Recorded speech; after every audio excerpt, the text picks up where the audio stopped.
ចាថ្ងៃនេះចង់មកបង្ហាញពីរបៀបខ្ចប់ប្រទាលស្ដាច់នាគឬក៏នាគនាំលាភជូនទៅបងប្អូនទាំងអស់ឲ្យបានជ្រាបដោយសារមានប្អូនស្រីម្នាក់ហ្នឹងគាត់បារម្ភខ្លាចរបស់ដែលគាត់យកទៅ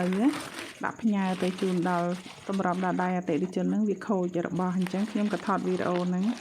ដើម្បីបង្ហាញឲ្យគាត់បានជ្រាបហើយក៏ដូចជាឲ្យបងប្អូនទាំងអស់ហ្នឹងបានជ្រាបផងថា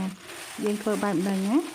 យើងដាក់กระดาษញុកហ្នឹងគឺដើម្បីកុំឲ្យការពារកុំឲ្យដើមវាហ្នឹងក៏កាត់នឹងធូរបណ្ដាលឲ្យវាបាក់ហើយមួយទៀតហ្នឹងដើម្បីកុំឲ្យស្រកីដូងដែលវានៅក្នុងធូរហ្នឹងវាឃ្លាតចេញមកហើយយើងច្រកថង់ពីលើហ្នឹងដើម្បីការពារការជ្រាបទឹកក្រែងលោថានៅក្នុងហ្នឹងផើងវាមានជាតិសំណើមនៃទឹកអីចឹងវាធ្វើឲ្យជ្រាបចេញមកវារលួយកระดาษដែលយើងខ្ចប់ហ្នឹងណារួចហើយបានយើងខ្ចប់กระดาษកសែតដែលជាกระดาษស្ដាងទុនហ្នឹងមកជាន់សិនការពារកុំឲ្យវាកាត់ជាមួយនឹងกระดาษរឹងហើយយើងកាប់ឲ្យស្អាតមកណាប្រដាប់កាប់នេះកាប់លេងជាប់មើលកាប់រលាតកាប់រលាតស្រេប្រដាប់កាប់សិននេះ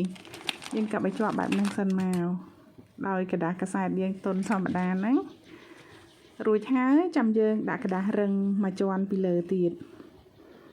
ជាប្រភេទกระดาษកេះរឹងជាកេះស្រាបៀរកេះអីហ្នឹងវាមិនរឹងខ្លាំងវាងាយស្រួលក្នុងការពុតដែរតែវាក៏មិនធ្វើឲ្យខូចរបស់ដែរនិយាយទៅរបៀបខ្ចប់បែបនេះគឺជាការខ្ចប់បែបដែលមានសុវត្ថិភាពណាអត់ពិបាកថារបស់ខូចទេ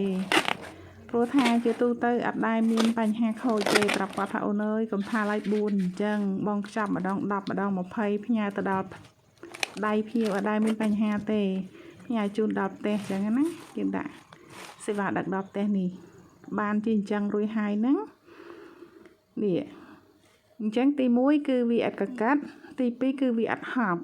អញ្ចឹងរបស់ហ្នឹងវាអត់បាក់អត់ខូចអត់រលួយទេហើយពេលយើងយកទៅដាក់ក្នុងកេះធំមួយជាន់ទៀតហ្នឹងក៏យើងបិទស្កុតបែបហ្នឹងដើម្បីវាមានខ្យល់ចេញចូលដែរ